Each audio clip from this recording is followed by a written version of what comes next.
The lens cap slipped from my trembling fingers, clattering against the concrete floor of the warehouse. I'd been crouched in this position for 47 minutes. I'd counted every single one, waiting for the perfect shot of the supposedly abandoned building that my source insisted was a front for money laundering. My thighs burned with the effort of staying still. My lower back ached from the weight of my camera bag, and the Chicago winter had seeped through my boots until I could barely feel my toes anymore. This was my life now. Hope Martinez, not O'Neill, never O'Neill again. Freelance photographer who specialized in the kind of investigative work that paid just enough to cover rent on a studio apartment in Logan Square, and kept me too busy to think about the past I'd left rotting in Rosary 3 years ago. I retrieved the lens cap, my fingers clumsy with cold, and checked my camera settings for the 100th time. The light was finally right. That perfect golden hour glow filtering through the grimy windows, casting long shadows that would make even this hellhole look almost artistic. I needed 3 more shots to complete the series for the Tribune, and then I could go home, take a scalding shower, and pretend that my hands weren't shaking from something other than the cold. The vibration of my phone nearly made me drop the camera. I swore under my breath, always silent, always careful not to draw attention, and pulled it from my pocket. Unknown number, Chicago area code. I let it go to voicemail, as I did with most calls these days. The fewer connections, the safer. But then it buzzed again. Same number. Then again. My stomach tightened with a familiar dread, the kind that had become my constant companion since leaving Rosary. I answered on the 4th ring, keeping my voice low. Martinez. Ms. Martinez. This is Detective Chen, Chicago PD. I'm calling about... I hung up before she could finish. The police didn't call with good news, and I'd learned the hard way that getting involved with any kind of law enforcement, even as a witness or informant, meant questions. Questions led to background checks. Background checks led to Rosary. And Rosary led to everything I'd spent 3 years running from. The warehouse suddenly felt too small, too exposed. I packed my camera with practiced efficiency, my movements automatic from years of leaving places quickly. It was only when I stood that I noticed the black SUV idling across the street, its windows tinted so dark I couldn't see inside. It hadn't been there when I arrived. My heart kicked against my ribs, hard enough that I could feel it in my throat. I forced myself to walk, not run, toward the exit. The SUV didn't move. Maybe it was nothing. Maybe I was paranoid. Maybe... Hope O'Neill. The voice came from behind me, and I froze. Nobody in Chicago knew that name. Nobody. I'd been so careful, had changed everything. My last name, my social media, even my goddamn hair color from honey blonde to dark auburn. I'd erased Hope O'Neill from existence. I turned slowly, one hand already reaching for the pepper spray in my bag, and found myself looking at a man I didn't recognize. Mid-30s, expensive suit barely visible under his open coat. The kind of face that was meant to be forgettable except for the eyes. Those eyes had seen things, done things. I knew that look. I'd grown up around men who wore it like armor. "You have the wrong person," I said, my voice steady despite the adrenaline flooding my system. "My name is Martinez." "Sure it is." His smile didn't reach those dead eyes. "Just like Tyler Scott is just another fighter on the circuit, right?" The name hit me like a physical blow. I actually stumbled back a step, my shoulder hitting the brick wall behind me. Tyler.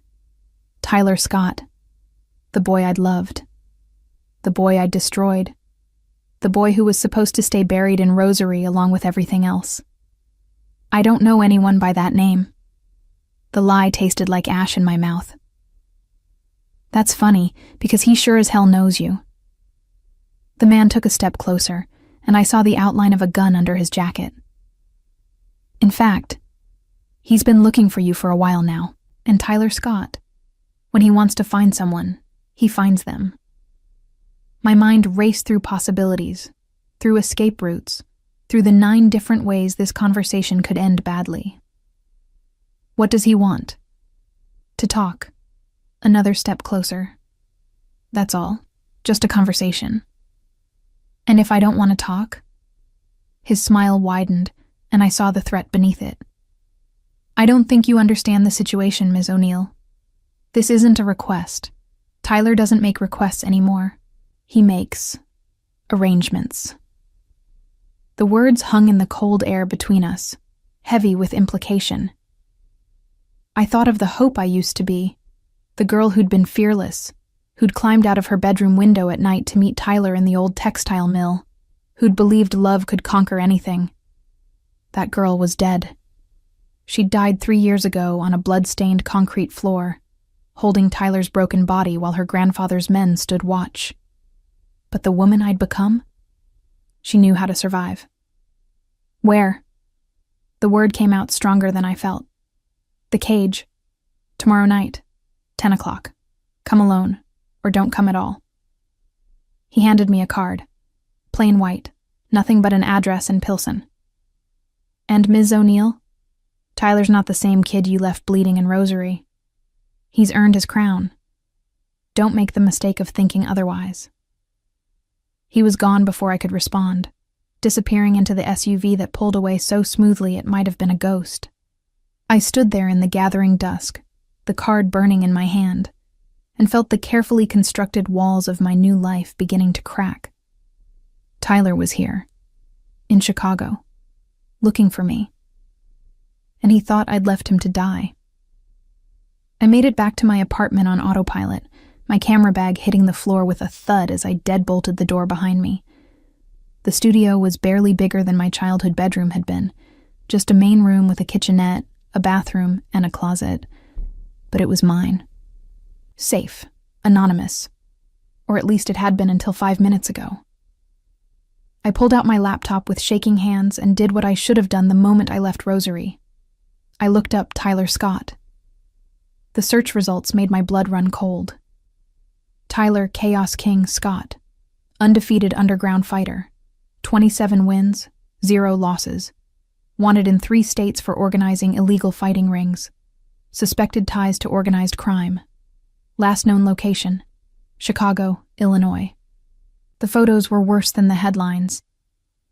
Tyler, my Tyler, the boy who'd kissed me gentle, who'd held me like I was something precious, stared back at me from the screen with eyes that held nothing but violence. His face was harder, scarred across his left cheekbone and down his jaw. His body had transformed from lean teenage muscle to something altogether more dangerous. He looked like what he'd become. A weapon. I clicked through image after image, each one worse than the last. Tyler covered in blood, his fist raised in victory. Tyler surrounded by men who looked like they ate fear for breakfast. Tyler accepting a championship belt from someone whose face was blurred out, but whose reputation I knew. Marcus the Butcher Volkov, one of Chicago's most notorious crime bosses. My Tyler, except he wasn't mine anymore, was he? He never had been. Not really. The memories came flooding back. The ones I'd spent 3 years trying to drown with work and distance and sheer force of will. Tyler at 17, teaching me how to throw a punch in case I ever needed to defend myself. Tyler at 18, promising me forever under the stars behind the textile mill. Tyler at 19, holding my hand while we made plans to leave Rosary together. To start fresh somewhere, my grandfather's money and influence couldn't reach us. Tyler at 20, dying on the floor while I begged my grandfather to let me call an ambulance, while his men held me back, while the man I loved bled out, because he'd dared to love me back. Except he hadn't died, had he? He'd survived. And now, he wanted to talk. I slammed the laptop shut and pressed my palms against my eyes until I saw stars. Tomorrow night. The cage. Whatever that was, wherever that was, I'd have to face him. Have to look into those cold, violent eyes and explain the inexplicable. Have to make him understand that I'd saved his life the only way I knew how. by breaking his heart. My phone buzzed again. Different number this time, but I just knew. It was connected. I answered it. Hope O'Neill. Not a question, a statement. A woman's voice, smooth as silk, sharp as glass. I hear you've been summoned to the cage. Who is this? Someone who knows what you did 3 years ago. Someone who knows what your grandfather did. Someone who thinks maybe, just maybe, Tyler Scott deserves to know the truth. A pause. Be careful tomorrow night, Ms. O'Neill. The cage isn't just a place. It's a test. And Tyler? He doesn't forgive easily. The line went dead.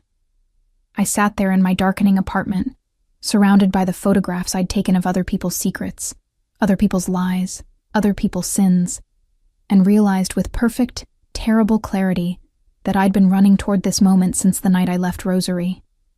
Tyler Scott wanted answers, and I was the only one who could give them to him, even if those answers destroyed us both all over again. Because the truth about that night wasn't just complicated. It was catastrophic. And tomorrow, I'd have to decide. Tell him everything and watch him hate me for it, or stay silent and let him believe the lie that had kept him alive. Either way, the girl who'd loved Tyler Scott with everything she had was gone. But the woman who'd survived her, she was about to walk straight into the lion's den, and God help them both. I didn't sleep, didn't even try. Instead, I spent the night doing what I did best: research.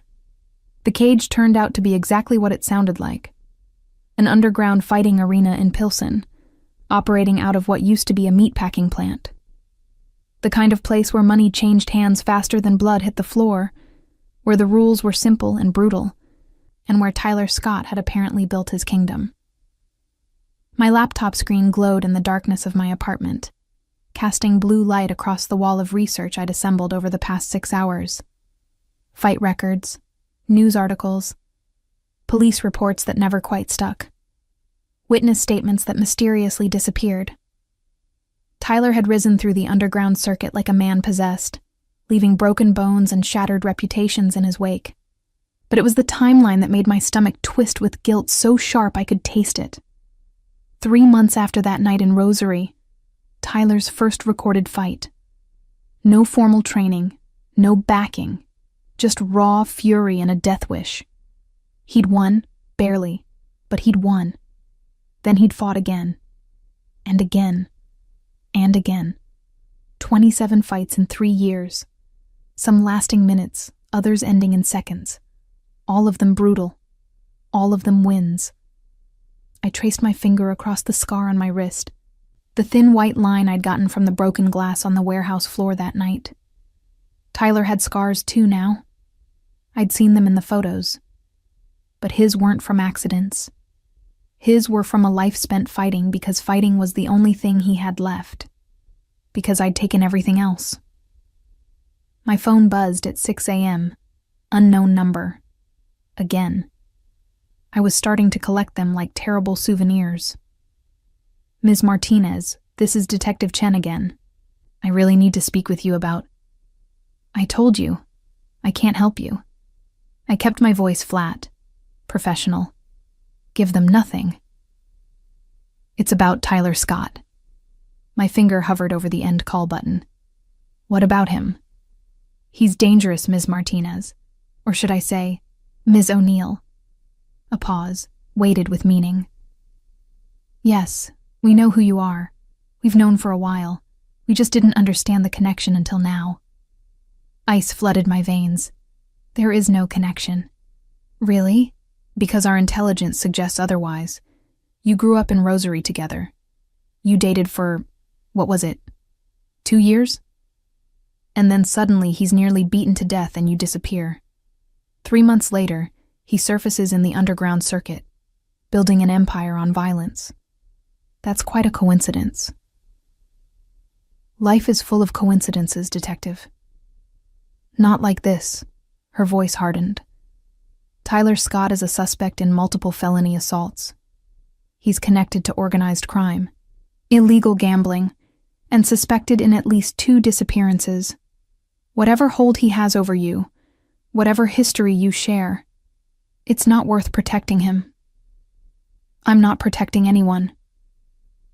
The lie came easily now, smooth as glass. I haven't seen Tyler Scott in 3 years. Then you won't mind if we put you under surveillance? For your own protection, of course. My hand tightened on the phone.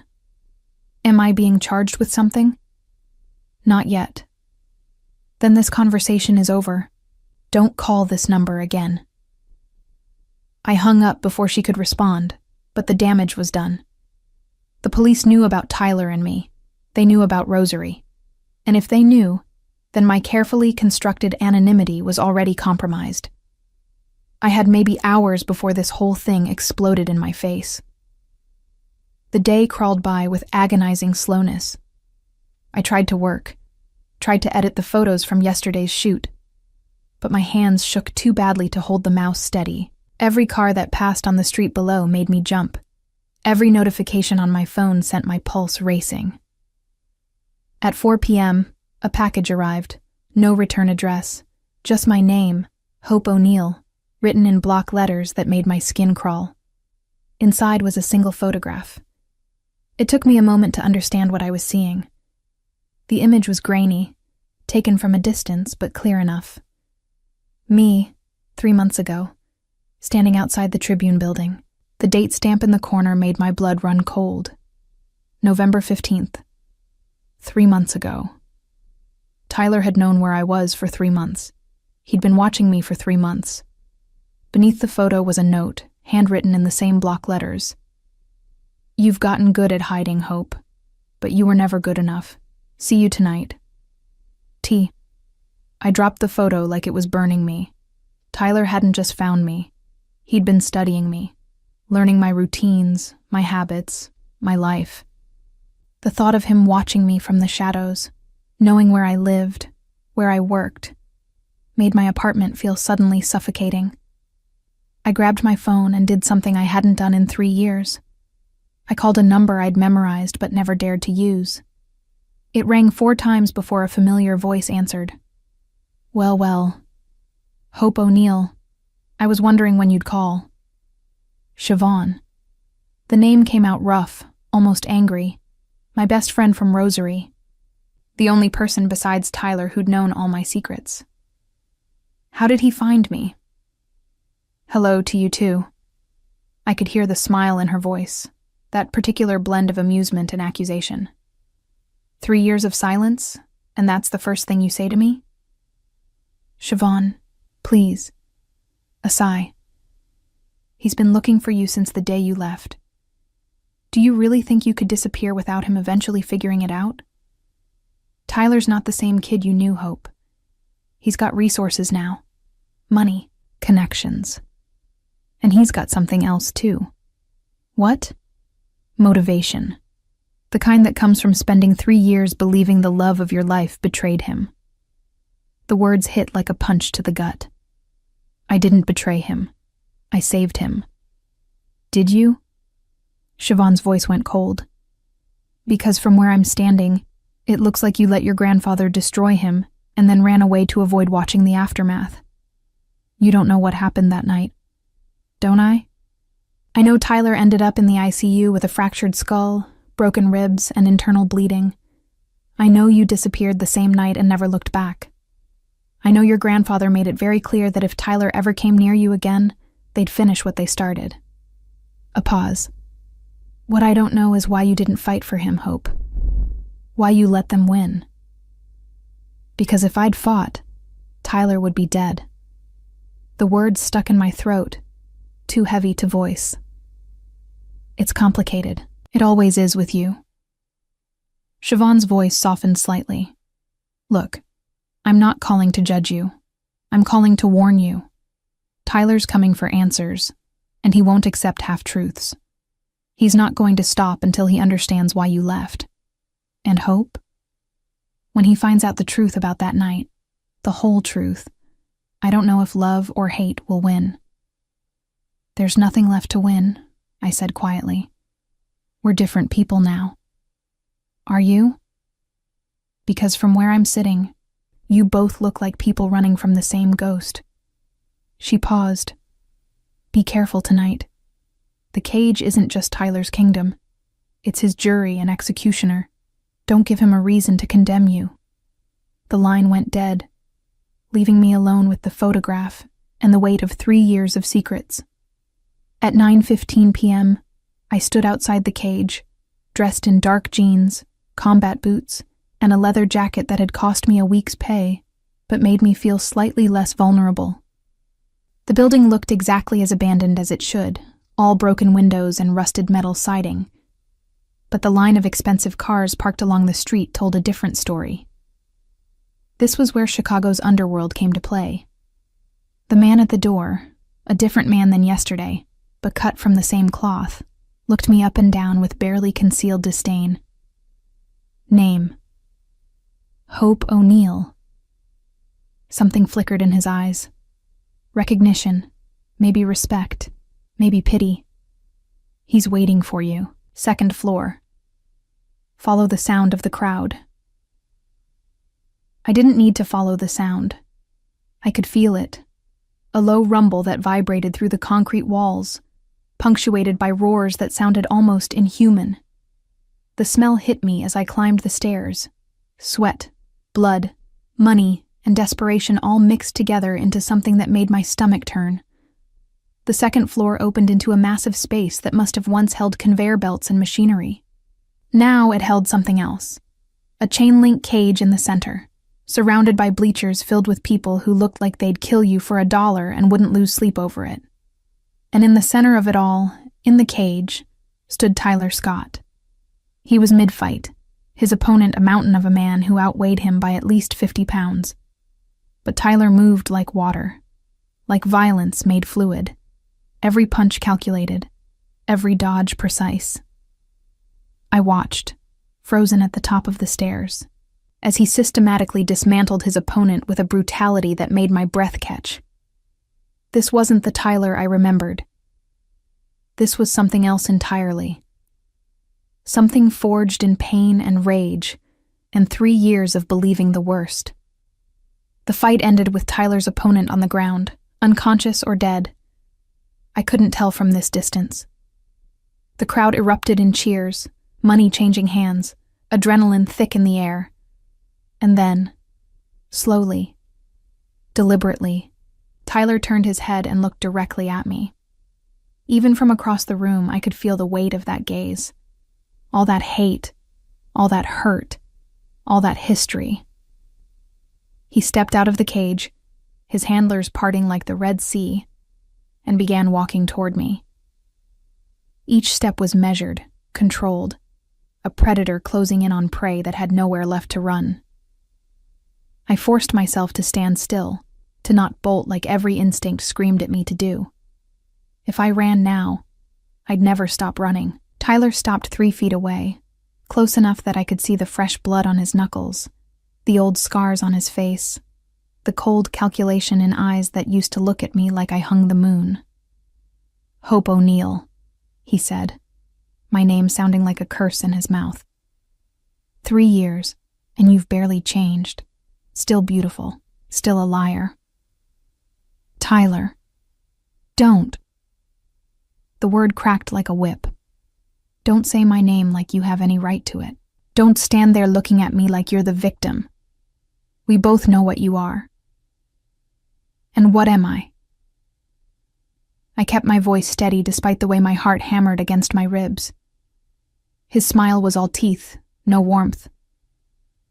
A coward who ran away rather than face what she'd done. A princess who let her grandfather destroy the man she claimed to love. A ghost who thought she could hide forever. He leaned closer, and I could smell the violence on him, sharp and metallic. But you were wrong about that last part, weren't you? Because I found you. And now we're going to have a conversation about that night. About what really happened. About every lie you told. You think you know what happened? I know enough. I know you stood there and watched while your grandfather's men beat me bloody. I know you left me to die. I know you disappeared without a word, without a call, without a goddamn explanation. His voice dropped to something dangerous, something that made the hair on the back of my neck stand up. What I don't know is why. And you're going to tell me, Hope. You're going to tell me everything. Or I swear to God, I'll make you wish you'd never been born. The threat hung between us, as real as the blood on his hands.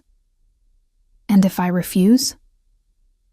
Tyler's smile widened.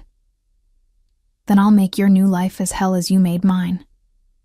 Every friend, every client, every safe space you've built in Chicago. I'll tear it all down. I'll burn your world to ash, Hope, just like you did mine. He meant it.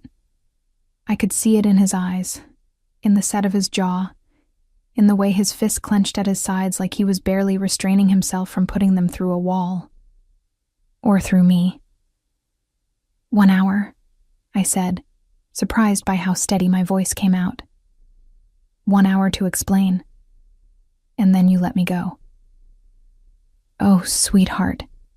The endearment dripped with venom. I'm never letting you go. Not until I have every answer, every truth, every secret you've been hoarding. You're mine now, Hope. You've always been mine. And it's time you remembered that. Before I could respond, his hand shot out and gripped my wrist, not hard enough to hurt, but firm enough to make his point. Come with me. We have a lot to discuss.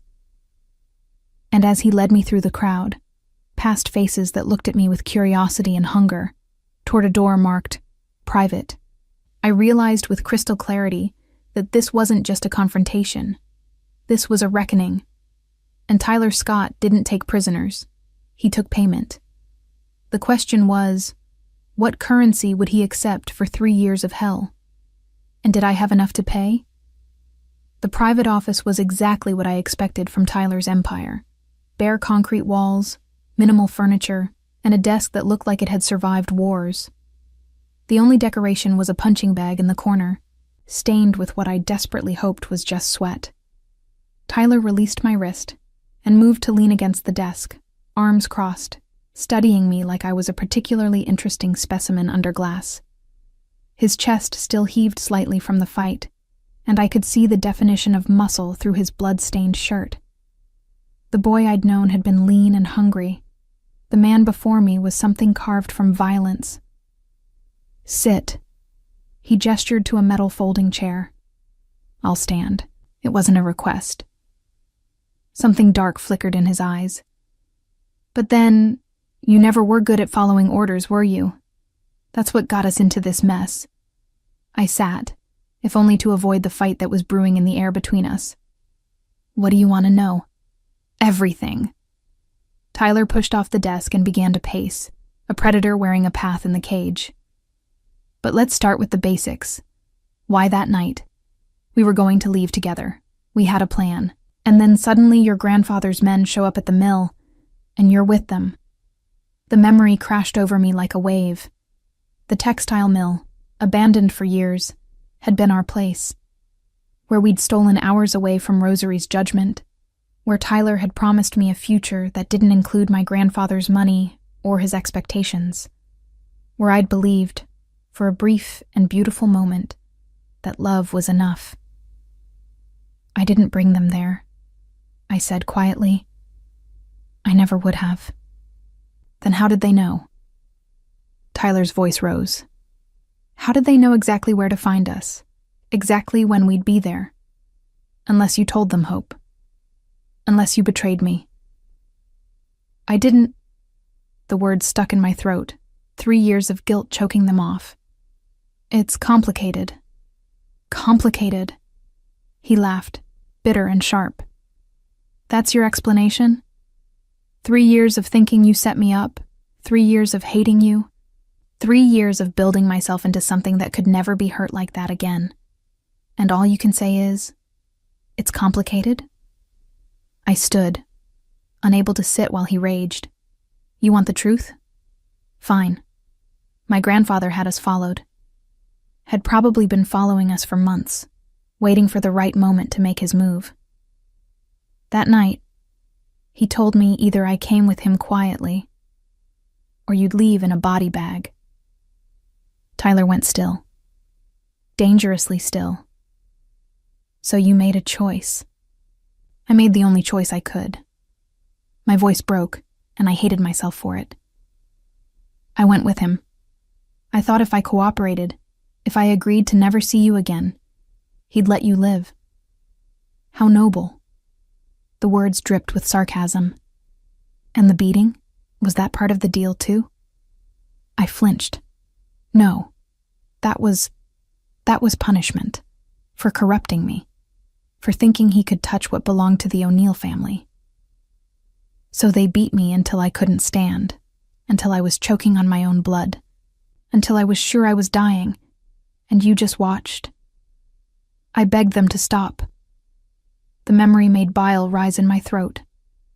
I screamed until my voice gave out. I tried to get to you, to help you, but they held me back. And when it was finally over, when you were unconscious and bleeding, my grandfather leaned close and whispered in my ear, "If you ever try to see him again, we'll finish the job." Tyler's jaw clenched. And you believed him. Of course I believed him. You don't know what he's capable of, what he's done to people who crossed him. There are bodies, Tyler. Actual bodies. People who challenged him, who threatened his empire, who dared to love the wrong person. I took a step closer. I watched him order your death, and I knew that the only way to keep you alive was to disappear completely, to make him think I'd given up, that you weren't worth it, that I'd move on. So you left me there, bleeding and broken, without a word. I called an ambulance the second we were far enough away. I made sure you'd be found, that you'd get help. My voice dropped to a whisper. I saved your life, Tyler. No. He closed the distance between us in 2 strides, and suddenly he was there, inches away, his presence overwhelming. You saved yourself. You chose the easy way out.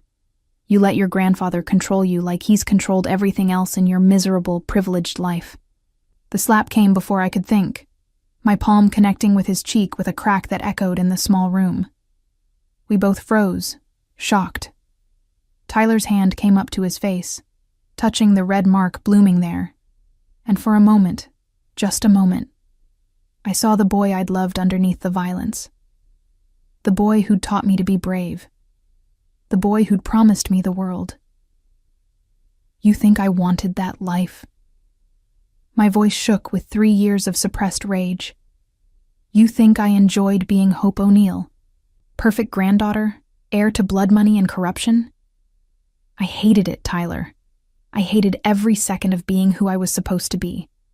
The only time I felt real was with you. Then why didn't you fight harder? The question came out raw, vulnerable. Why didn't you find a way back to me? Because every day I stayed away was another day you got to live. Tears burned behind my eyes, but I refused to let them fall. Every day was another day my grandfather thought I'd moved on, that you weren't a threat anymore. If I'd come back, if I'd tried to find you, he would have killed you. No warning, no second chance, just dead. Tyler turned away, his hand raking through his hair in a gesture so familiar it made my chest ache. So you sacrificed us both. You damned me to this. He gestured around the office, at the empire built on violence. And you damned yourself to a life of hiding. Yes. That's not love, Hope. That's cowardice dressed up as nobility. Maybe it is. I moved to stand beside him, close enough to feel the heat radiating off him, far enough that we weren't touching. But it kept you alive. And in the end, that was all that mattered to me. He finally looked at me, really looked at me, and I saw the war playing out behind his eyes. Hate and hurt and something else. Something that looked dangerously like the ghost of what we'd been. I built all of this. he said quietly. To become someone your grandfather couldn't touch. Someone powerful enough that if he ever came for me again, I'd destroy him. Someone who could protect you if you ever came back. A bitter laugh. Turns out I built it all for nothing. You were never coming back, were you? I thought about it. The admission cost me. Every single day I thought about calling you, finding you, explaining. But then I'd remember the look on your face when they were beating you. The way you screamed my name, the way the light left your eyes. And I knew that even if you forgave me, even if you understood, we could never go back to who we were. No, Tyler agreed. We can't. Because that Hope and that Tyler, they're dead. They died in that textile mill 3 years ago. Then what are we now? He turned to face me fully, and the intensity in his gaze made my breath catch. Survivors, ghosts, 2 people who loved each other once and destroyed each other trying to save what we had. His hand came up, hovering near my face but not quite touching. The question is, what do we do now? You tell me. You're the one who brought me here. I brought you here for answers. I got them. His hand finally made contact, fingers trailing along my jaw in a touch that was equal parts gentle and threatening. But answers don't change what happened. Don't erase 3 years of thinking you betrayed me. Don't make me trust you again. I'm not asking you to trust me. I'm not asking for anything. Aren't you? Tyler leaned closer, and I could smell the copper tang of blood, the salt of sweat, the ghost of the cologne he used to wear when we were young. Because it seems to me like you're asking for absolution, for me to tell you that you made the right choice, that sacrificing us was noble, that I forgive you. Do you? The question escaped before I could stop it. Forgive me? Tyler's smile was sad, broken. I don't know yet. Ask me again after I figure out if love or hate wins. The words hung between us, weighted with possibility and threat in equal measure. Before I could respond, his phone buzzed. He pulled away, the moment shattering, and checked the screen. His expression darkened. What? Your grandfather. Tyler turned the phone so I could see the message. Just 5 words, but they made my blood run cold. I know where she is. Terror, sharp and immediate, flooded my system. How did he? Because Rosary isn't the only place he has eyes. Tyler's jaw clenched. And because I wasn't careful enough. I should have known he'd be watching for any sign of you surfacing. What does this mean? Tyler looked at me, and for the first time since I'd walked into the cage, I saw something other than hate in his eyes. I saw the same protective fury that had once made him fight 3 guys who'd insulted me, that had made him promise to keep me safe no matter what. It means, he said slowly, that you're not safe anymore. Not in Chicago. Not anywhere. Unless... He stopped, something calculating crossing his face. Unless what? Unless you let me protect you. Stay close, where I can watch over you, where my people can keep you safe. I laughed, but it came out broken. You mean where you can keep me prisoner, where I can't run again? Can you blame me? Tyler's voice was hard. You ran once. What's to stop you from running again the second things get difficult? I told you why I ran. You told me a story. I still don't know if I believe it. He moved closer, invading my space again, his presence overwhelming. So here's the deal, Hope. You stay with me under my protection until I figure out what to do about your grandfather. And in exchange, you tell me everything. Every secret. Every lie. Every moment of the past 3 years. Complete transparency. And if I refuse? Tyler's smile was all predator. Then you leave here and hope your grandfather's men are feeling merciful. Spoiler alert, they're not. I wanted to argue. Wanted to tell him I didn't need his protection. that I'd been surviving just fine on my own for 3 years. But we both knew it was a lie. Alone, I was vulnerable. With Tyler, I at least had a chance. Even if that chance came with the price of facing everything I'd been running from. Fine. The word came out sharp. But I have conditions. Of course you do. He leaned against the desk again, arms crossed. Let's hear them. I'm not your prisoner. I can leave whenever I want.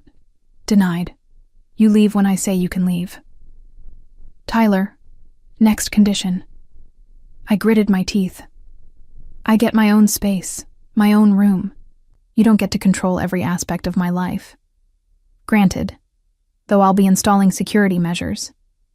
And you don't get to interrogate me 24/7. I'll answer your questions, but on my terms. Tyler considered this, his gaze never leaving mine. Acceptable, with one addition of my own. What? You don't lie to me, not even by omission. If I ask a question, you answer truthfully. No more secrets, Hope. No more running. He pushed off the desk and closed the distance between us. Can you do that? Can you be completely, brutally honest with me, even if it hurts? Could I? Could I tell him about the nights I'd cried myself to sleep thinking about him? About the ways my grandfather had threatened me to keep me in line? About the guilt that ate at me every single day, knowing Tyler was out there hating me? About the fact that despite everything, despite the violence and the rage and the 3 years of silence, I'd never stopped loving him. Yes, I whispered. I can do that. Then we have a deal. Tyler extended his hand, formal and strange after everything we'd just said to each other. I took it, his palm warm and calloused against mine. The touch sent electricity up my arm, familiar and foreign all at once. Welcome back to hell, Hope O'Neill, Tyler said softly. Let's see if we can survive each other this time. As he led me out of the office, past the crowds that parted for him like he was royalty, toward a future I couldn't begin to imagine, I realized something that should have terrified me, but instead felt almost like relief. I was Tyler Scott's now. Again. Still. Always. And this time, there was nowhere left to run. Tyler's apartment was nothing like I'd imagined. I'd expected cold concrete and minimalist brutality, a space that matched the violence of the cage. Instead, I found myself standing in a converted loft in River North, all exposed brick and floor-to-ceiling windows overlooking the Chicago River. The furniture was expensive but understated. Leather sofas, a kitchen with professional-grade appliances, artwork that probably cost more than my annual salary. It was beautiful, and it felt exactly like what it was, a cage with better decor. Guest room is through there. Tyler gestured to a hallway, his tone clipped and professional, as if we were strangers instead of two people whose histories were so tangled we might never separate them. Bathrooms attached. There's clothes in the closet, various sizes. Something should fit. I turned to stare at him. You just have women's clothes in random sizes lying around? I have resources.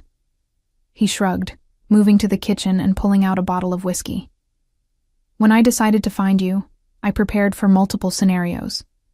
This was one of them.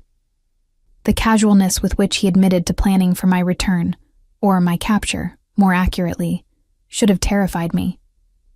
Instead, I felt a strange sort of resignation settling into my bones.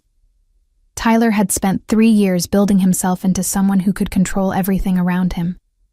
Of course he'd prepared for this. How long have you known where I was? I asked, following him but keeping the kitchen island between us. Safety and distance. 5 months. He poured 2 fingers of whiskey, then a second glass without asking if I wanted one.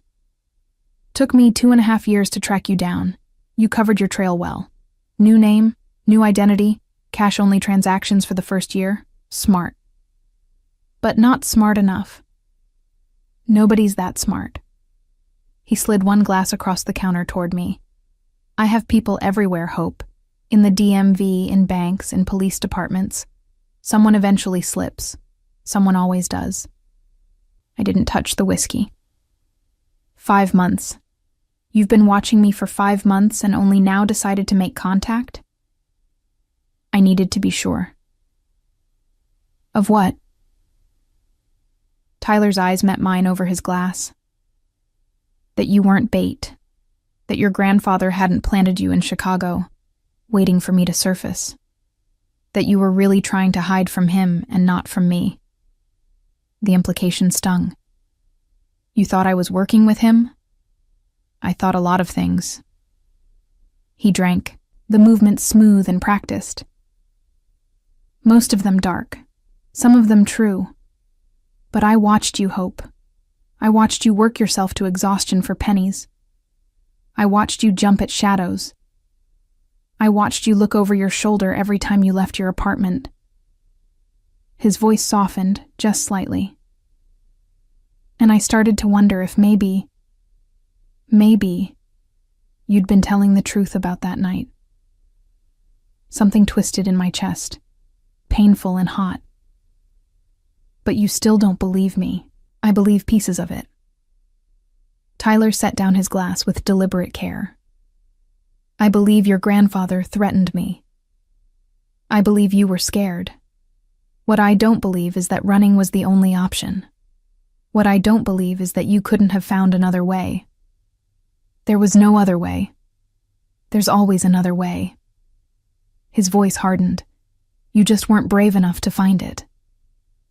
The accusation landed like a physical blow. I grabbed the whiskey and drank it in one burning swallow, needing something, anything, to push down the rage and guilt and grief all warring inside me.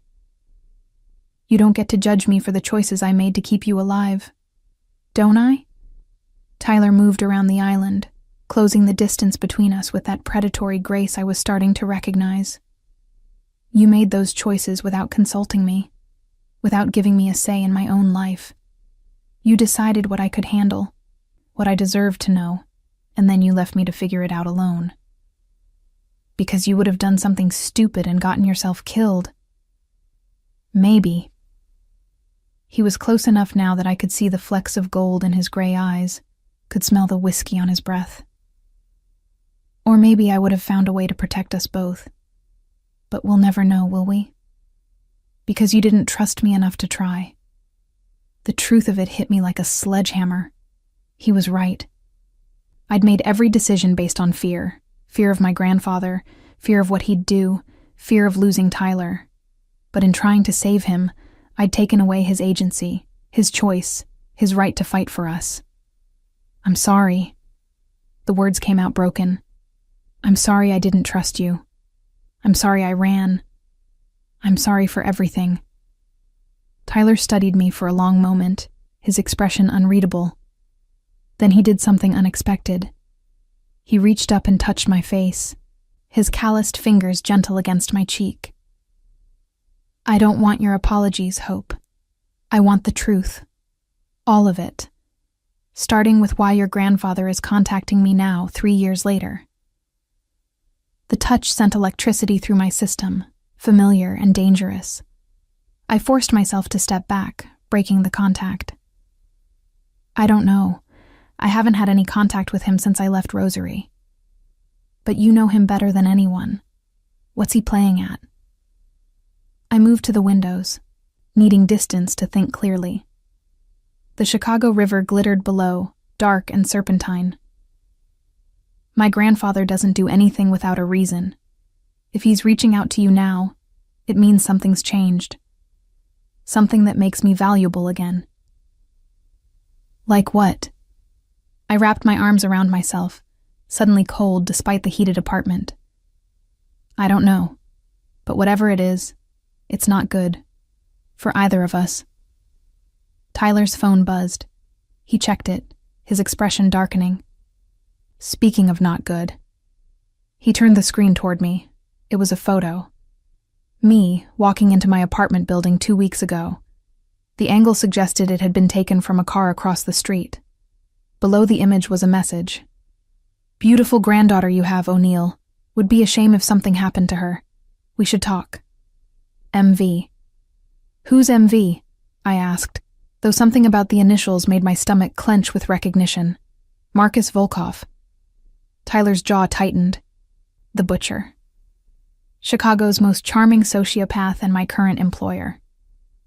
The name sent ice through my veins. Marcus Volkov was a legend in criminal circles. Russian mob, suspected in dozens of murders, untouchable by law enforcement. You work for him? I fight in his arena. He takes a cut. I get protection and resources. Tyler's eyes never left the phone. But this is him making a move, reminding me that he knows about you, that he could get to you if he wanted. Why would he care about me?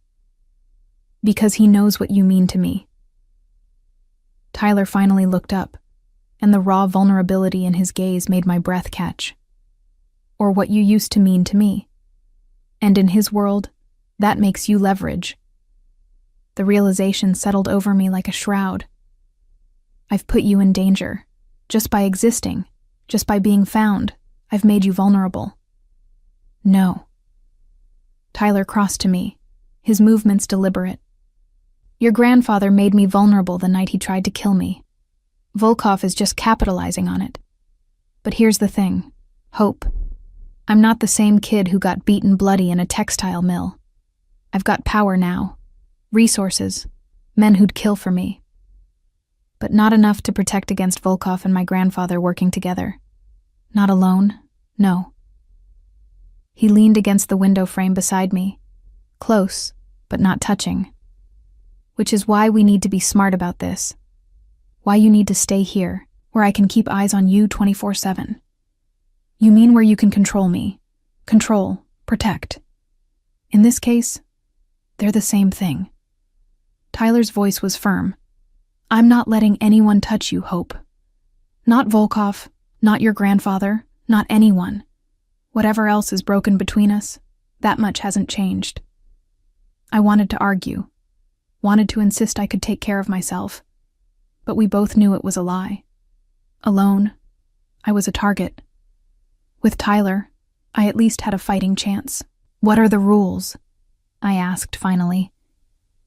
If I'm staying here, under your protection, what does that mean? Tyler considered this. You don't leave the building without me or one of my men. You don't contact anyone from Rosary. No friends, no family, nobody who might leak information. You keep your phone on you at all times, and you answer when I call. That's a prison. That's survival. His voice softened slightly. I know it's not what you want, but it's what we have right now, until I can neutralize the threats, until I can figure out what your grandfather and Volkov are planning. You're safer locked down tight. And what do you get out of this? The question came out sharper than I intended. Besides the satisfaction of having me exactly where you want me? Tyler turned to face me fully, his expression unreadable. I get to make sure you don't disappear again. I get to prove to myself that keeping you safe matters more than hating you for leaving. And maybe, I get to figure out if there's anything left of what we had, or if it's all just ashes now. The honesty in his voice made my throat tight. This wasn't just about protection. It was about Tyler trying to reconcile the girl he'd loved with the woman who'd destroyed him. About second chances and old wounds and whether love could survive being buried alive. And if there's nothing left, I had to ask. If all that's left is hurt and anger and guilt, then at least we'll know. Tyler reached out, his fingers catching a strand of my hair, tucking it behind my ear in a gesture so familiar it made my chest ache. At least we'll have tried. Before I could respond, a knock at the door shattered the moment. Tyler's entire demeanor changed, going from vulnerable to lethal in a heartbeat. His hand moved to the small of his back, where I now noticed the outline of a gun tucked into his waistband. Stay here. His voice was all command now. Don't move until I tell you. He crossed to the door with that fluid violence I was starting to recognize, checking the peephole before visibly relaxing. He opened the door to reveal a woman, late 20s, dark hair pulled back in a severe bun, wearing tactical gear that suggested she was more than just a friendly visitor. "Boss." She nodded to Tyler. Then her eyes found me. "This her?" "Yeah." Tyler stepped aside to let her in. "Hope, this is Sienna. She's head of my security detail. She'll be coordinating your protection." Sienna looked me up and down with the kind of assessment that made me feel like a piece of equipment being evaluated. "Volkov's already got people watching the building. I've got counter surveillance in place, but we need to move her to a more secure location." "No." Tyler's voice was firm. "She stays here. Beef up security if you need to, but I want her where I can see her." Something passed between them. Some unspoken communication I wasn't privy to. Finally, Sienna nodded. "Your call. But if this goes sideways, it won't." After Sienna left with orders to triple the security detail, Tyler turned back to me. The vulnerability from before was gone, replaced by the hardened fighter I was coming to know. "Get some rest. Tomorrow we start planning our next move." "What move?" His smile was cold. "The one where I remind your grandfather and Volkov exactly why they should fear me. The one where I prove that Hope O'Neill isn't leverage. She's off limits. The one where I burn down anyone who tries to touch what's mine." The possessiveness in his voice should have terrified me. Instead, it sent a shiver down my spine that had nothing to do with fear. "I'm not yours, Tyler." He crossed to me, close enough that I had to tilt my head back to meet his eyes. "Keep telling yourself that, sweetheart. But we both know it's a lie. You've been mine since the moment I saw you sneaking cigarettes behind the school when we were 16. You were mine when you climbed out your window to meet me. You were mine when you let me touch you, kiss you, love you." His hand came up to cup my face. "And you're mine now, even if you hate me for it. Even if I hate myself for still wanting you." "Tyler." He kissed me before I could finish.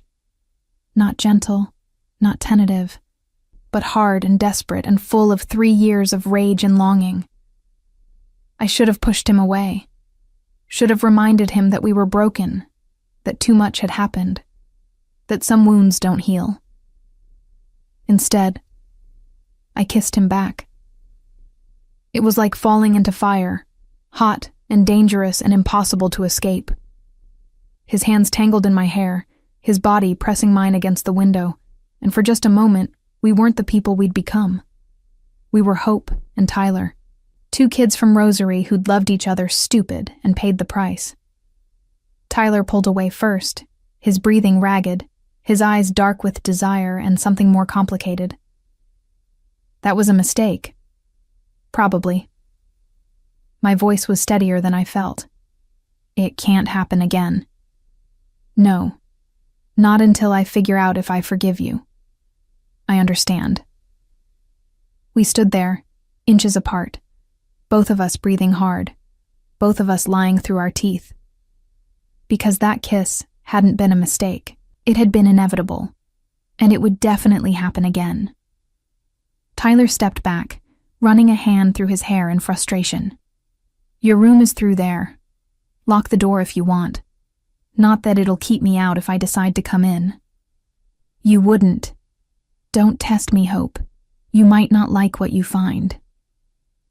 He left me standing there, disappeared into what I assumed was his own bedroom, leaving me alone with the taste of whiskey and regret on my lips. I made my way to the guest room, found it exactly as promised. Spacious, comfortable, with a closet full of clothes in my size. Everything I could need. Everything except freedom. I lay in bed, staring at the ceiling, and tried not to think about Tyler sleeping down the hall. Tried not to remember the way his hands felt in my hair, the way his mouth moved against mine, the way my body had responded like it remembered something my mind refused to acknowledge. I tried not to think about the fact that for the first time in 3 years, I felt almost safe, even if that safety came with a price I wasn't sure I could afford. My phone buzzed. Unknown number. Again. I almost ignored it, but something made me look. The message was just 3 words. He's coming for you. No signature, no context, just a warning that made my blood run cold. I stared at those words until they blurred, until sleep finally claimed me, until I dreamed of textile mills and blood on concrete, and Tyler's voice calling my name like a prayer and a curse all at once. Tomorrow would bring answers. Tomorrow would bring plans. But tonight, I was Tyler Scott's, prisoner, protected, or something in between that had no name yet. And God help us both. I woke to the smell of coffee and the sound of voices in the living room. For a moment, I forgot where I was. Forgot the past 3 years.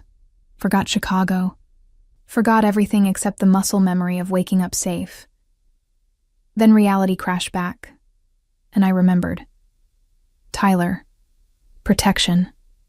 Prison. The digital clock on the nightstand read 7:43 a.m. I'd slept for 6 hours, the most uninterrupted sleep I'd had since leaving Rosary. My body felt heavy with it, reluctant to face whatever came next. I found clothes in the closet, dark jeans that fit perfectly, a soft gray sweater, boots that looked expensive but practical. Someone had thought of everything. The realization made my skin crawl with the reminder of how thoroughly Tyler had prepared for this. When I emerged, I found Tyler in the kitchen with 2 men I didn't recognize. One was older, maybe 50, with silver threading through dark hair and the kind of face that had seen violence and decided to make it a career. The other was younger, lean and wired, with the look of someone who never quite stopped moving. All 3 turned when I entered. Tyler's eyes swept over me, something unreadable flickering across his face before he shuttered it. Hope, this is Declan. He gestured to the older man.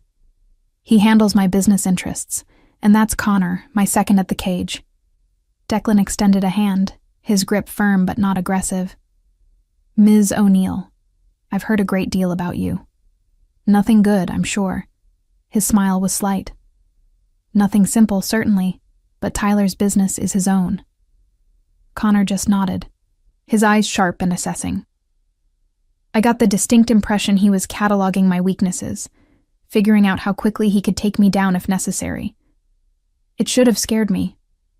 Instead, it reminded me of my grandfather's men. All business, no sentiment. I'd grown up around predators. I knew how to move among them. Coffee? Tyler offered, already pouring before I could answer. He handed me a mug, our fingers brushing in the exchange. The touch sent electricity up my arm, unwelcome and unavoidable. We were just discussing your grandfather, Declan said, pulling up something on his tablet. Interesting man. Patrick O'Neill. Built his textile empire from nothing, owns half of Rosary's real estate and has his fingers in more pies than we can count. And probably controls the other half through shell companies and blackmail, I added. My grandfather doesn't believe in leaving loose ends. Like you. Connor spoke for the first time, his voice carrying a slight Irish lilt that reminded me uncomfortably of home. Like me, I agreed. I'm the loosest of ends. The one that got away. Tyler leaned against the counter, coffee in hand. Tell them about the night you left, what he said to you. The memory made my stomach turn. He said I had a choice. Disappear completely, change my name, never contact Tyler again, or watch him die. Not quickly, not cleanly, but slowly, painfully, as an example to anyone else who thought they could touch O'Neill property. He called you property? Connor's voice was sharp with distaste. He calls everyone property. That's how he sees the world. Things he owns and things he's going to own. I took a sip of coffee, needing something to do with my hands. I was supposed to marry someone suitable, someone from one of the old Rosary families, someone who would expand his empire, not threaten it. And Tyler was a threat, Declan surmised. Tyler was everything my grandfather hated. Poor Irish, from the wrong side of town. Worse than that, he made me happy. made me think I could have a life outside the one my grandfather had planned. I looked at Tyler, found him watching me with those unreadable gray eyes. That was unforgivable. But he didn't kill you, Connor pointed out. He let you go. Why? It was the question I'd asked myself 1,000 times. Because dead, I'm a martyr. Missing, I'm just a disappointment. And my grandfather can spin disappointment. Tell people I ran off with some boy, proved I wasn't worthy of the family name. It protects his image better than a funeral would. Tyler set down his coffee with deliberate care. Show them. I knew what he meant. The texts. The proof that my grandfather hadn't just let me go. He'd been tracking me this whole time, waiting for the perfect moment to reel me back in. I pulled out my phone, scrolled to the messages I'd been receiving for months. They started innocuous enough. Hope, come home, all is forgiven. Then darker. You can't hide forever. Chicago suits you, but winter's coming. I always know where my family is. And finally, from 2 days ago, Tyler Scott. Interesting choice. I suppose history does repeat itself. Declan studied the messages, his expression grim. He's been watching you both, probably for months, which means he knows you're together. Connor looked between us, which means this is exactly what he wanted. The realization hit me like ice water. It's a trap. He wanted me to find Tyler, wanted us together so he could, what? Finish what he started. Or use you against each other. Tyler's voice was hard. If he can make me choose between protecting you and protecting my empire, he wins either way. Then we don't let him make us choose. The words came out stronger than I felt. We end this, once and for all. How? Connor asked. The man's untouchable. He's got judges, cops, politicians. Everyone in Rosary is either bought or scared. Not everyone. I met Tyler's eyes. There's one person who might help us. Someone who knows where all the bodies are buried because she helped bury them. Understanding dawned on Tyler's face. Siobhan. My best friend. My grandfather's goddaughter. The one person who'd been caught between loyalty to family and loyalty to me. The one person who might know enough to take him down. She won't betray him, Tyler said. But I heard the question underneath. She might, if she thought it would save me. I pulled up her number, stared at it like it was a loaded gun. 3 years ago, she helped me disappear. She drove me to the bus station, gave me cash, told me to never look back. Maybe she's been waiting for me to come back and fight. Or maybe she's been reporting to your grandfather this whole time, Connor warned. That's a hell of a risk. Everything about this is a risk. I looked at Tyler. But if we want to end this, we need leverage. We need dirt on my grandfather so damning he can't spin it. So catastrophic that even his connections can't save him. Declan nodded slowly. It's not a bad play. If this Siobhan can get us evidence, financial records, proof of criminal activity, anything that ties him to verifiable crimes, we can take it to the feds. Get him investigated on a federal level where his local influence means less. And while he's fighting that, Tyler added, his mind clearly working through the angles, we dismantle his empire piece by piece, his businesses, his properties, his reputation. We burn it all down until there's nothing left. The plan was brutal, risky, exactly the kind of thing that could get us all killed. It was also our only shot. I'll call her. I dialed before I could second-guess myself. Siobhan answered on the third ring. Hope. Not a question. She'd been expecting this. I heard Tyler found you. You could say that, or you could say I walked into his cage willingly. Funny. That's not how your grandfather tells it. He says Tyler kidnapped you, that you're in danger. I laughed, bitter and sharp. And you believe him? A pause. No, but I needed to hear your voice.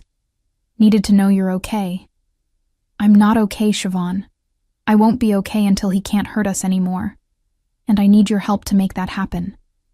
Silence on the other end. Long enough that I thought she might have hung up. Then, what do you need? Hope bloomed in my chest, painful and bright. Everything. Every dirty secret. Every buried body. Every crime he's committed that you know about. I need enough evidence to bury him so deep he never sees daylight again. That's a tall order, Hope. He's covered his tracks well. But not perfectly. Nobody's perfect. And you've been his right hand for 10 years. You know things. Another pause. I'll need time to gather what I have, to make copies without him noticing. A week. Maybe 2. We don't have 2 weeks. Tyler spoke up, loud enough for Siobhan to hear. Patrick contacted Marcus Volkov. They're planning something. We need to move fast. Tyler Scott. Siobhan's voice changed, became sharper. The boy who got beaten half to death and came back as the Chaos King. Patrick talks about you sometimes, mostly with regret that he didn't finish the job. The feeling's mutual. Tyler's voice was ice, but right now we're on the same side. We both want Patrick O'Neill destroyed. Do we? Siobhan asked. Or do you just want Hope back, and this is the price you're willing to pay? The question hung in the air, heavy with implication. I looked at Tyler, wondering the same thing. Was this about justice? Or was it about possession? About proving he could protect what was his? Both, Tyler admitted, his eyes never leaving mine. I want Patrick to pay for what he did, and I want Hope safe. Those things aren't mutually exclusive. No, Siobhan agreed. They're not. Okay, I'll start gathering what I can. But Hope, you need to understand something. When this starts, when we move against your grandfather, there's no going back. He'll know you betrayed him. He'll come after you with everything he has. Let him. The words came out fierce. I've been running for 3 years. I'm done being scared. Brave girl. There was approval in Siobhan's voice and something else. Pride, maybe. I always knew you had it in you. Call me in 3 days. I'll have something by then. The line went dead. I looked at Tyler, at Declan, at Connor. 3 men who were now invested in taking down one of the most powerful men in Massachusetts. 3 men who were doing this, at least in part, for me. Thank you. The words felt inadequate. Tyler moved closer, his hand coming up to cup my face. The gesture was gentle, intimate in a way that made breathing difficult. Don't thank me yet. This is just the beginning. By the time we're done, your old life won't just be gone. It'll be scorched earth. No going back to Rosary. No reconciliation with your grandfather. You'll be cut off from everything you grew up with. Good. I leaned into his touch despite myself. I never wanted that life anyway. His thumb traced my cheekbone. You say that now. But when the dust settles, when Patrick's empire is ashes, you might feel different. I won't. Promise? The question was weighted with something more than words. I promise. Tyler studied my face for a long moment, searching for something. Then he did something that surprised me. He pressed his forehead to mine, his breath warm against my lips. Don't make me regret believing you, he whispered.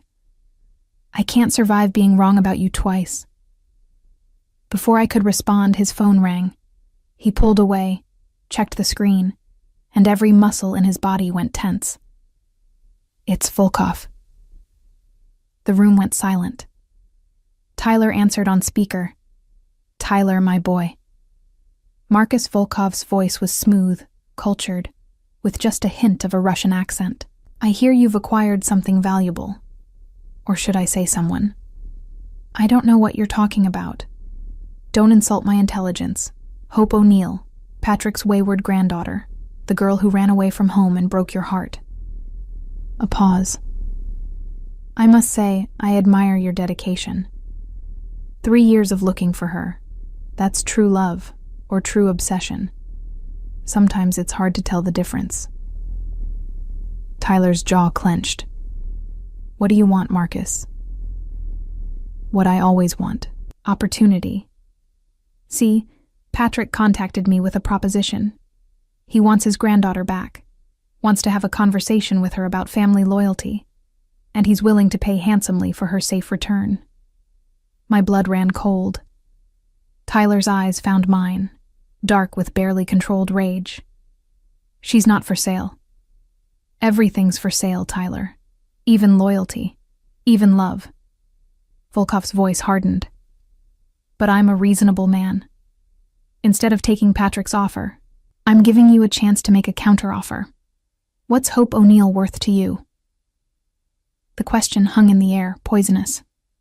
Name your price. Interesting. I could hear the smile in Volkov's voice. How about this? You fight for me. 5 matches. 5 opponents of my choosing. You win them all. Hope stays with you, and Patrick gets nothing. You lose even one, and she goes back to Rosary. No. The word exploded from me. Tyler, don't. He held up a hand, silencing me. And if I refuse to fight? Then Patrick's men come for her tonight, and I won't stop them. In fact, I'll help them. After all, I'm a businessman. I go with the highest bidder. Tyler's expression was murderous. 5 fights, all wins, and Hope stays with me permanently. No more deals, no more offers. She's off limits. Agreed. First fight is tomorrow night. I'll send you the details. Volkov paused. Oh, and Tyler? Patrick's already here, in Chicago, watching. So do try to put on a good show. The line went dead. The room erupted, Connor swearing in Gaelic, Declan already pulling up fight records, strategizing. Tyler standing perfectly still, his hands clenched into fists, violence radiating off him in waves. And me, realizing with crystal clarity that this had been the plan all along. My grandfather had orchestrated everything, Tyler finding me, Volkov's involvement, the fights. All of it designed to either break Tyler or bring me back under his control. We can run, I said desperately. Leave Chicago. Leave the country. Start over somewhere he can't find us. There is nowhere he can't find us. Tyler's voice was flat. You know that. He found you once. He'll find you again. Then what do we do? Tyler turned to look at me, and the determination in his eyes was absolute. I fight. I win. And then we destroy him together. Tyler? No. He crossed to me, his hands gripping my shoulders. No more running, Hope. No more hiding. We end this, once and for all, even if it kills me. That's what I'm afraid of. My voice broke. I can't watch you die for me. Not again. You won't. His grip gentled, became almost tender. Because I'm not that kid anymore. I'm the Chaos King. I'm undefeated, and I don't lose. But even as he said it, I saw the flicker of doubt in his eyes.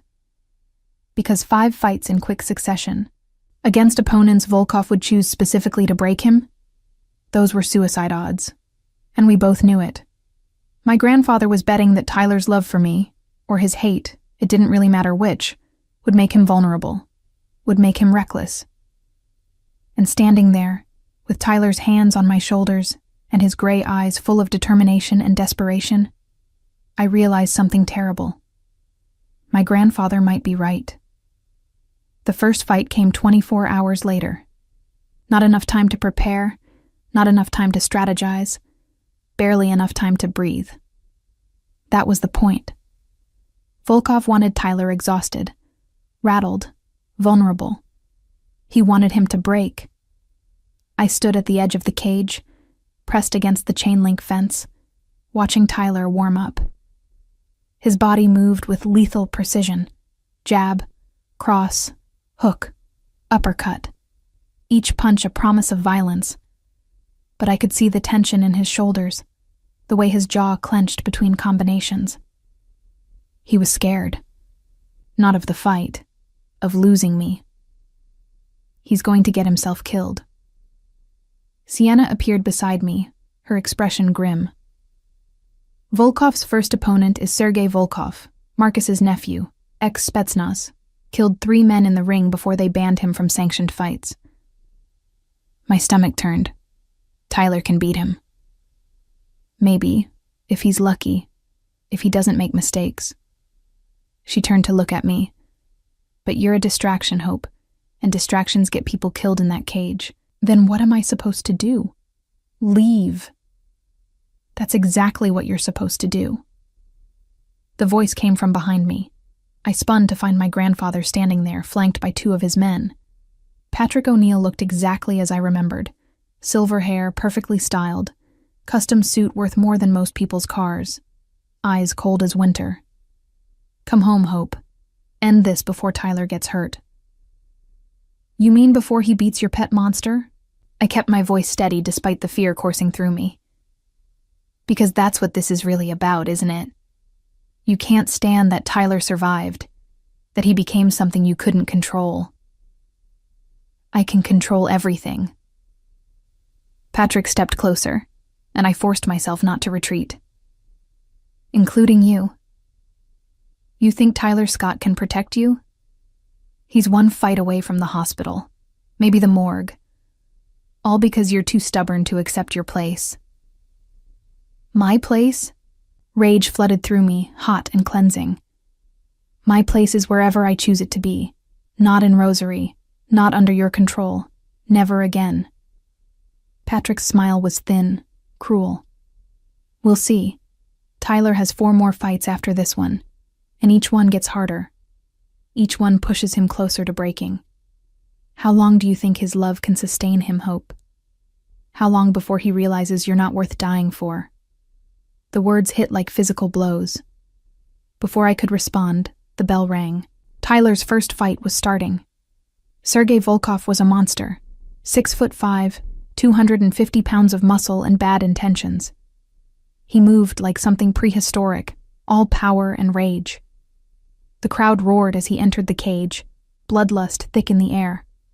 Tyler looked small by comparison, lean where Sergei was massive, quick where Sergei was brutal.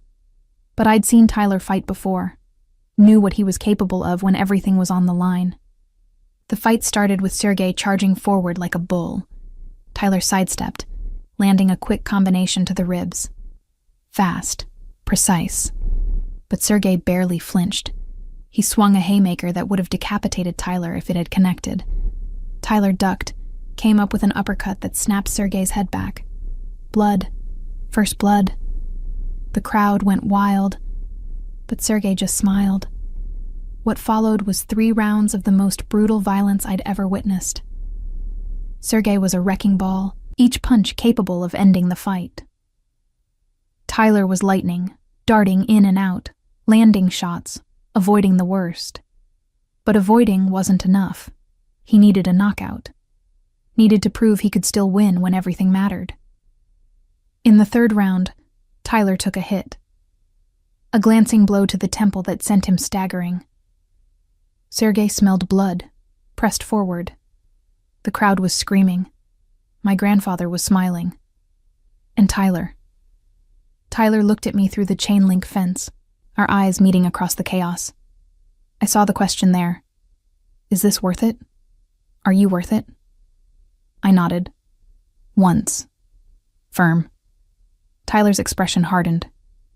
He planted his feet, stopped retreating, and met Sergei's charge head-on. It was suicide. It was beautiful. Tyler slipped inside Sergei's guard, landed a brutal combination to the body, then came up with a hook that caught Sergei perfectly on the jaw. The giant went down like a felled tree. The referee counted. 10 seconds that felt like eternity. When he hit 10, the cage erupted. Tyler had won. He stumbled to the fence where I stood, blood running from a cut above his eye, his face already swelling. "One down," he said, his voice rough. "4 to go." "Tyler, don't." He pressed his forehead against the fence, as close as we could get with the chain link between us. "Don't tell me to stop. Don't tell me it's not worth it. I'm seeing this through." "I know." I reached through the fence, my fingers finding his. "Just don't die. Please don't die." "Not planning on it." He squeezed my hand, then pulled away as his team surrounded him, already preparing for the next fight. I turned to find my grandfather gone, but I knew he'd be back. He always came back. The next 3 fights happened over 3 nights, each one more brutal than the last. Volkov chose his opponents carefully, a submission specialist who nearly snapped Tyler's arm, a Muay Thai champion who turned Tyler's ribs into a kaleidoscope of bruises, a ground-and-pound wrestler who almost choked him unconscious. Tyler won them all, barely, bloodied and broken but still standing. By the 5th fight, he could barely walk without wincing. His face was a mess of cuts and bruises. His body was held together by tape and painkillers and sheer stubbornness. And still, he fought. The 5th opponent was the worst. Connor, the Reaper, McGrath. A fighter Tyler knew, had trained with, had considered a friend. Volkov's final cruelty, making Tyler destroy someone he cared about to keep me. I watched from the same spot I'd occupied for 4 nights, my hands gripping the fence until my knuckles went white. Connor entered the cage, his expression apologetic. He didn't want this fight any more than Tyler did. But the cage didn't care about want, only about blood. The fight was different from the others, slower, more painful. 2 men who knew each other's styles, each other's weaknesses. Connor could have ended it early, could have gone for the kill. He didn't. He gave Tyler chances, openings. But Tyler was too exhausted to take them, too damaged, too broken. In the 3rd round, Connor had Tyler mounted, fists raining down. The referee was watching closely, ready to call it, and I saw Tyler's eyes, saw him considering just letting it end, letting Connor win, letting me go back to my grandfather because at least then this would stop. I couldn't let that happen. "Tyler!" I screamed his name over the roar of the crowd. "Tyler, look at me!" His eyes found mine through the blood and sweat and pain. "I love you!" The words tore out of me. 3 years of suppressed truth finally breaking free. "I love you, and I'm not going anywhere. So get up and finish this." Something changed in Tyler's face, some last reserve of strength, of will, of pure, stubborn refusal to quit. He bucked Connor off, scrambled to his feet, and when Connor came at him again, Tyler was ready. The knockout came 30 seconds later. Clean. Final. Devastating. Tyler had won all 5 fights. The cage went silent as the implication sank in, then erupted into chaos. Money changing hands, accusations of fixing. Volkov's face was thunderous. And my grandfather was already moving toward the exit, his men around him. "Stop him!" I grabbed Sienna's arm. "Don't let him leave." But it was too late. Patrick O'Neill disappeared into the Chicago night, taking his threats with him. Tyler stumbled out of the cage and into my arms. I caught him, both of us sinking to the floor as his legs gave out. Did I win? His voice was slurred, concussed. Tell me I won. You won. Tears streamed down my face. You won everything. All 5. You're done. Good. He slumped against me. 'Cause I can't fight anymore. Not tonight. Maybe not ever. You don't have to. I held him tighter. You proved your point. Now let me get you help. Declan appeared with a medical team. They took Tyler, and I followed, refusing to let go of his hand even as they loaded him into an ambulance. We rode to the hospital in silence, Tyler drifting in and out of consciousness, me counting every breath to make sure he was still alive. 3 days later, Tyler was released. Concussion, cracked ribs, torn ligaments, but nothing permanent, nothing that wouldn't heal. We returned to his apartment to find Siobhan waiting. "I have it." She held up a flash drive. Everything. Every crime. Every payoff. Every buried body. Enough to put Patrick away for life. I took the drive with shaking hands. "How did you—" "He trusted me." Siobhan's smile was bitter. "That was his mistake. I've been documenting everything for years, waiting for someone to be brave enough to use it. Turns out that someone is you." The next week was a blur. Federal investigators, testimony, evidence presented in courtrooms and to grand juries. Patrick O'Neill's empire began to crumble, one indictment at a time. Tax evasion, money laundering, racketeering, murder. The charges kept coming. And through it all, Tyler and I stayed together. Not as lovers, not yet. Too much was still broken between us, but as allies, as partners in the destruction of everything that had tried to destroy us. Patrick was arrested on a Tuesday morning. I watched it happen from a federal building in Boston, standing beside Tyler, his arm in a sling, but his presence steady. My grandfather looked smaller in handcuffs. Diminished. Just a man, after all, not the monster he'd convinced everyone he was. He looked at me as they led him past. "You've made a terrible mistake, Hope. You'll regret this." "No," I said quietly. "The only thing I regret is not doing it sooner." 3 months later, I stood in Tyler's apartment, our apartment now, watching snow fall over Chicago. The cage had closed. Volkov had disappeared, either arrested or fled. Tyler's empire of violence had crumbled, and he'd let it go without a fight. We were broke, relatively speaking. Tyler had some savings. I had my photography. We had each other.